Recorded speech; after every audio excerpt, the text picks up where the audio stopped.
가난한 시절 시어머니 장례를 치르려고 몸값을 받고 종이 된 며느리가 훗날 뇌물 받아온 남편을 꾸짖어 조선의 제일 가는 목민관으로 만듭니다. 옛날에 경상도 현풍 땅에 곽씨 성을 가진 가난한 선비가 홀어머니를 모시고 살았다. 선비는 밤낮으로 책만 끼고 살았으므로 그의 아내가 삭바느질하여 근근히 살림을 이어갔다. 선비의 아내 이 씨는 가난한 서당 훈장의 딸로 태어났다. 어릴 때부터 바느질 솜씨가 고왔는데 부친의 도움으로 그를 익혔다. 부친은 말했다. 여자라 하여 그를 몰라도 된다는 법은 없다. 그는 사람의 마음을 밝히는 등불이다. 밤이면 기름 아끼려고 등잔 심지를 바짝 줄여놓고 아버지 곁에 앉아 소학을 읽었다. 그녀가 15살 되던 해 큰 흉년이 들었고 촉은 목피로 연명하던 부친은 굶다가 세상을 떠났다. 초상을 치를 돈이 없어 이웃 부잣집에 열흘간 품을 팔아 아버지의 수의를 마련했다. 어머니는 그 모습을 보며 눈물을 훔쳤다. 내가 훗날 시집을 가거든 시부모님을 제 부모님처럼 섬기거라. 부모를 잃어본 사람만이 부모 곁에 있을 때의 소중함을 안다. 이 씨 처녀가 곽선비에게 시집가게 된 것은 마을의 중매쟁이 하나가 품성이 곱고 신실한 데다가 글까지 아는 가난한 처자가 있다. 라고 선비 어머니에게 귀띔한 까닭이었다. 이 씨 처녀는 사실 선비를 알고 있었다. 어느 비바람치는 밤에 쓰러진 노모를 업고 의원을 찾아온 가난한 선비가 있었는데 비를 맞아 정작 본인은 덜덜 떨면서도 자기 겉옷을 벗어 노모를 덮어주고 노모의 손을 꼭 잡고 있는 모습을 마침 그 의원에 어머니의 약을 지으러 왔던 이 씨 처녀가 보게 된 것이다. 중매쟁이가 말하는 선비가 그 선비임을 알게 된 이 씨는 스스로 가난한 선비의 배필이 되기를 원했다. 시어머니는 혼수도 없이 빈손으로 들어온 며느리를 처음 보는 날 아무 말 없이 손을 꼭 잡아주었다. 그녀가 가난한 선비를 택한 이유는 단 하나였다. 가난은 잠시이나 학문은 평생이라 들었습니다. 가난은 견딜만 하므로 공부하는 남편을 모시고 싶어 시집 왔습니다. 그 말을 들은 시어머니는 웃으며 덕담했다. 내가 신랑이 선비인 것과 우리 집이 가난한 것을 다 알고 왔으니 진짜 복 있는 사람이다. 하지만 내가 모르는 것이 하나 있구나. 며느리가 고개를 들자 시어머니는 미소 지었다. 우리 집은 찢어지게 가난하니 각오를 단단히 해야 할 것이다. 시어머님의 그 한마디는 그녀의 평생 버팀목이 되었다. 시어머니는 무릎이 좋지 않아 날이 굳으면 방 안에서 종일 앓는 날이 잦았다. 그런 날이면 새벽부터 쑥을 뜯어다 찜질 주머니를 만들어 시어머니 무릎에 얹어드렸다. 어느 추운 겨울밤 먹을 것이 없어 부뚜막도 식은 날이었다. 그녀는 삭바느질감을 바느질통에 덮어두고 몰래 나가 이웃집 안악에게 쌀 한 줌을 구워왔다. 죽 2그릇을 써 한 그릇은 신랑에게 주고 나머지 한 그릇을 시어머니 앞에 내놓았다. 시어머니는 한 숟가락 뜯어 말고 물었다. 너는? 저는 아까 먹었습니다. 시어머니는 잠자코 죽 그릇을 밀어 반을 덜어주었다. 그녀는 받지 않겠다고 했고 시어머니는 그러면 자기도 죽을 먹지 않겠다고 했다. 두 사람은 그날 밤 말없이 죽 한 그릇을 나눠 먹었다. 가난은 끝날 줄을 몰랐다. 한 사람 유일하게 남아있는 늙은 종이 나무를 해다 팔기도 하고 남의 집 일을 해주고 삭슬 받아 살림에 보탰지만 끼니를 거르는 날이 많았다. 한 번은 늙은 종이 멀리 떨어진 곳에 사는 선비의 친척 집으로 양식을 얻으러 떠났다. 하인이 떠난 지 얼마 지나지 않아 시어머니가 갑자기 병이 나서 자리에 누웠는데 며칠 후 세상을 떠났다. 시어머니는 세상을 뜨기 전날 밤 정신이 약간 맑은 틈을 타 며느리의 손을 잡고 말했다. 내가 너한테 해준 것이 아무것도 없구나. 그녀는 고개를 숙이며 대답했다. 어머님은 저를 믿어주시고 사랑해주셨습니다. 그것이면 저는 족합니다. 며느리에게 그 말을 들은 시어머니는 편안하게 눈을 감았다. 선비 내외는 약 한 첩 써보지도 못한 채 어머니가 세상을 떠난 것이 마음 아파 슬피 울었다. 얼마를 울고 나서 생각하니 장례 치를 일이 걱정이었다. 집에는 쌀 한 톨, 배 한 조각이 없었고 시신을 묻을 곳도 구할 수 없었다. 그렇다고 도움을 청할 만한 곳이 있는 것도 아니었다. 사흘 동안 어머니의 시신을 붙들고 울면서 생각해 보았지만 장례를 치를 방도가 없었다. 얼마 후 선비의 아내가 말했다.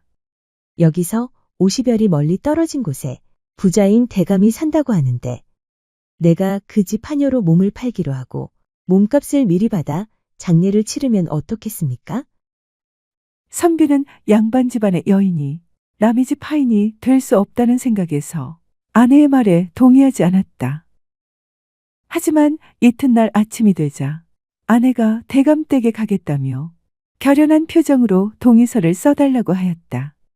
달리 방법이 없으므로 선비는 눈물을 줄줄 흘리면서 동의서를 써주었다. 그녀는 대감의 부인을 찾아가서 말했다. 저는 아무 마을에 사는 곽선비댁의 여종인데 선비 어머니의 장례 비용을 마련할 길이 없어 제 몸을 팔려고 합니다.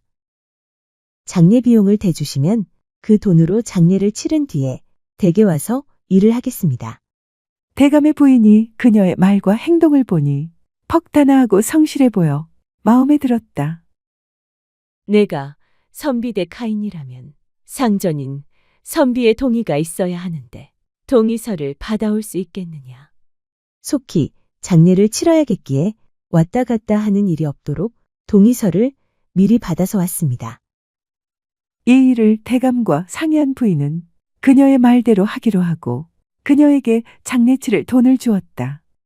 그녀는 그 돈을 가지고 와서 시어머니의 장례를 치르고 사무제를 지낸 뒤에 대감 집으로 갔다.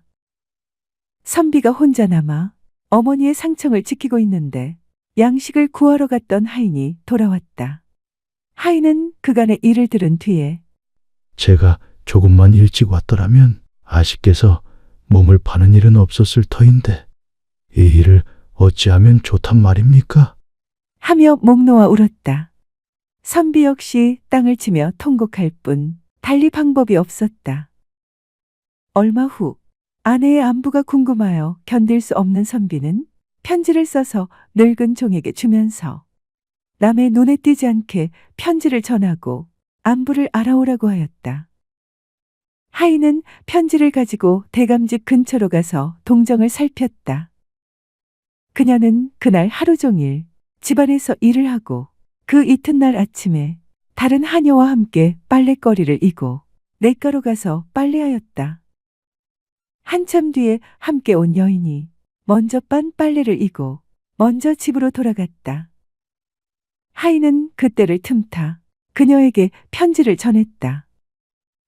그녀는 남편의 깊은 사랑이 배어있는 사연을 읽고 통곡한 뒤에 하인에게 말했다. 나는 주인마님의 사랑을 받으며 잘 있으니 서방님께서는 내 걱정 마시고 편히 지내시라고 전하시게. 남의 눈에 띄기 쉬우니 어서 돌아가시게. 그녀와 함께 빨래하러 왔던 하녀가 잊은 것이 있어 빨래터로 다시 오다가 그녀가 어떤 남자를 만나 편지를 받고 통곡하는 것을 보고는 수상하게 여겨 되돌아가 부인에게 고하였다. 그녀가 빨래를 다 한 뒤에 집으로 가니 대감의 부인이 불러 물었다. 아까 빨래터에서 만난 남자가 누구인가? 그 남자가 준 편지를 당장 내놓게. 숨길 수 없음을 안 그녀는 지난 일을 모두 이야기하고 품 안에서 편지를 꺼내 놓았다. 이 일을 안 대감과 대감 부인은 양반의 아내를 종으로 사는 큰 실수를 범했다며 크게 걱정하였다. 여러 가지로 생각하던 대감은 선비와 선비 아내의 효성을 치하하고 선비의 아내를 집으로 돌려보냈다. 대감댁에서 돌아오던 날 그녀는 집 앞 고삿길에 들어서면서 걸음을 멈추었다. 남편이 마당에 서 있다가 그녀를 보자 한 걸음도 나서지 못하고 그 자리에 굳어버렸다. 두 사람은 한참을 서로 바라보기만 했다. 말을 먼저 꺼낸 것은 그녀였다. 마당의 감나무가 올해도 잘 자랐네요. 남편은 그 말에 그만 목이 메어 돌아서서 한참을 울었다. 집안에 들어오니 시어머니 방은 텅 비어 있었다. 그녀는 방문을 열고 안으로 들어가 아무것도 없는 자리에 무릎을 꿇고 앉았다. 오래도록 그러고 있다가 일어나며 말했다. 저승에는 배고픔이 없을 테니 이제 잘 쉬고 계시겠죠. 그 뒤 그녀는 한 번도 시어머님의 일을 입에 올리지 않았다. 다만 삭바느질하다가도 문득 멈추고 바늘 끝을 물끄러미 바라보는 일이 잦아졌는데 남편은 그 행동을 알아채고도 아무 말을 하지 않았다. 그해 가을 남편이 책을 덮고 처음으로 밖에 나가 나무를 해왔다. 저녁 밥상 앞에 앉으며 그가 웃었다. 내가 너무 오래 책만 보았소. 그녀는 미소 지으며 밥그릇을 남편에게 밀어주었다. 삼순고식을 할지라도 마음이 편할 수 있다면 그것이 이 세상의 가장 큰 즐거움입니다. 저는 당신이 책을 보고 있을 때 제일 즐겁고 우리가 사는 것처럼 산다고 느낍니다. 아내의 말은 그것이 전부였다. 선비는 그날 이후 아무리 추운 겨울날에도 나무를 하러 가지 않고 오로지 책을 읽었다. 대감이 한양에 올라갔을 때 선비의 아내가 자기 집에 종살이 왔던 일을 임금님께 말하였다. 임금님은 선비와 선비 아내의 효성을 치하하고 선비가 3년상을 치른 후에 중용하라고 하명하였다. 3년상을 다 치른 뒤에 대감의 추천으로 곽선비는 벼슬길에 나서게 되었다. 그가 고을원으로 부임하던 날 아내는 진보따리 맨 위에 낡은 바느질통 하나를 얹었다. 남편이 물었다. 그 낡은 것을 왜 챙기오? 잊지 않으려고요. 선비는 몰랐지만 바느질통에는 바늘과 함께 대감댁 부인이 돌려준 남편의 동의서와 편지가 들어있었다. 훗날 자녀들에게 그 종이를 보여주며 선비의 아내는 이렇게 가르쳤다. 이 종이 한 장은 우리 가문의 가난했던 시절의 부끄러운 기록이 아니라 서로를 위해 목숨과 명예를 기꺼이 던졌던 사랑의 증표란다.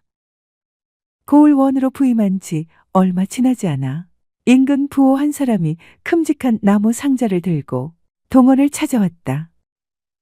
이방이 넌지시 귀띔했다.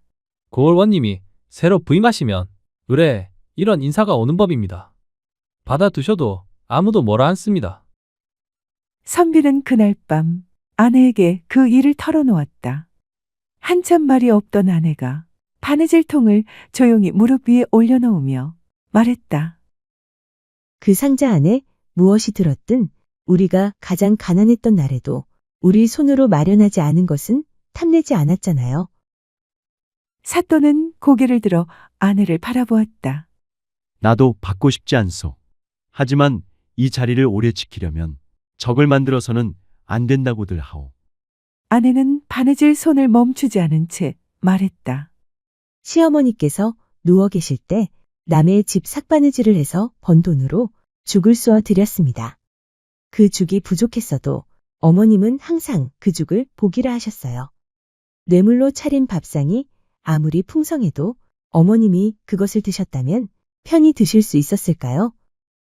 남편은 그날 밤 잠을 이루지 못하다가 이튿날 아침 부호의 상자를 돌려보냈다. 그 후에도 비슷한 일은 여러 번 있었다. 명절이면 뇌물이 다른 이름으로 찾아왔고 때로 흔들리는 날도 있었다. 그럴 때마다 아내는 길게 말하지 않았다. 다만 저녁상을 차리며 한마디씩 건넸다. 오늘 밥이 맛있었죠? 우리 힘으로 번 것입니다. 그 말이 남편에게는 어떤 훈계보다 무거웠다. 선비가 처음으로 고을원이 되었을 때였다. 그의 여름 가뭄이 2년 동안 이어져 논바닥이 갈라지고 백성들은 나무 껍질과 풀뿌리로 연명하고 있었다. 관아에 비축한 곡식을 풀려고 하자 아전들이 말했다. 관아의 군량은 비상시를 위한 것입니다. 쉽게 풀 수 없습니다.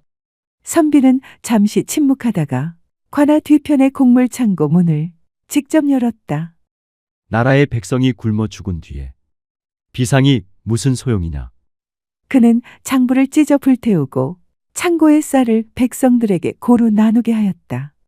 얼마 뒤 조정에서 조사관이 내려왔다. 곡식을 사사로이 풀었다고 들었소이다. 선비가 고개 숙여 말했다. 제 목숨으로 대신하라 하시면 따르겠습니다. 수천의 굶주린 백성이 살아났으니 소인의 목숨 정도야 10번 이래도 내놓겠습니다. 살아난 백성들을 본 조사관은 낮은 목소리로 잘하셨소. 한마디 하고는 돌아갔다. 그 후 조정에서는 오히려 그를 청렴한 목민관의 표본으로 삼았다. 선비가 다스리던 고을에는 매년 홍수가 나는 큰 강이 있었다. 백성들은 여름만 되면 살림을 싸들고 산으로 피난을 가야 했다. 전임 수령들은 임시로 흙만 쌓고 끝냈지만 선비는 달랐다. 그는 직접 집신을 신고 강바닥에 내려가 물살을 살폈다. 물길을 막으면 안 된다. 물이 흘러갈 길을 만들어야 한다. 그는 강이 굽은 곳을 터주고 돌과 나무로 단단한 둑을 쌓게 했다. 백성들이 말했다. 원님, 이런 공사는 나라에서 돈을 주지 않습니다. 선비는 자신의 녹봉을 탈탈 털고 집에 있는 돈 되는 모든 것을 다 팔아 공사비에 보탰다. 그의 여름 홍수가 왔지만 강물은 둑을 넘지 않았다. 마을 아이들이 물가에서 뛰놀며 외쳤다. 강이 착해졌어요. 그날 이후 백성들은 그를 물길을 바로잡은 원님이라 불렀다. 훗날 그가 높은 벼슬에 올랐을 때 어떤 이가 물었다. 어떻게 그 오랜 세월 청렴을 지키셨습니까? 그는 잠시 생각하다 웃으며 대답했다. 아내가 밥을 맛있게 지었소. 듣는 이들은 모두 농담인 줄 알고 웃었지만 그는 진심이었다. 이를 잘하여 많은 사람의 칭찬을 받고 점점 승진하여 벼슬이 정승에 이르렀는데 나이 60이 되자 벼슬을 반납하고 칼같이 고향 현풍으로 돌아갔다. 퇴임하고 달라진 점은 비 맞은 단풍잎처럼 아내 뒤를 졸졸 따라다니는 것이었다. 사랑방에 있는 대신에 온종일 바느질하는 아내 옆에서 책을 읽었다. 보다 못한 아내가 사랑채로 옮겨 바느질을 하니 비로소 사랑에서 책을 읽었다. 소클 극장입니다. 들어주셔서 고맙습니다. 매주 토요일은 감동적인 사연이나 간절한 기도가 만든 영험 등을 찾아서 올리겠습니다. 구독과 좋아요 그리고 알람 설정 부탁드립니다. 다음에 만날 때까지 건강하시기를 기원합니다.